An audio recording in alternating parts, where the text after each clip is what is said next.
Hey everyone, in this quick tech how-to video, I'm going to show you how to change the theme and colors inside of your Instagram chat messages. Themes have been around for a little while now for direct messages, but it used to be found through an info button next to the contact. Instagram has moved things around, so this is now where you can find it. Start by tapping the messenger icon on the top right.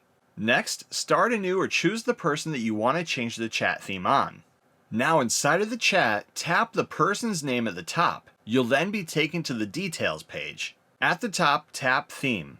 The chat theme menu will then appear where you can then scroll through the different available themes. When you find one that you want to change to, just select it and then hit the back arrow at the top to see how it looks. There are two different types of customizations here also, themes and colors and gradients. Themes change the entire background and chat boxes. If we change it to a color or a gradient though, you'll see that it only changes the chat boxes. Make your selection and it'll change the theme for that message thread. You can then customize other direct message chats for other people if you want to change it up. And that's how you change the theme and colors inside of your Instagram chat messages. Thanks for watching, please like and subscribe and stay tuned for more quick tech how-to videos.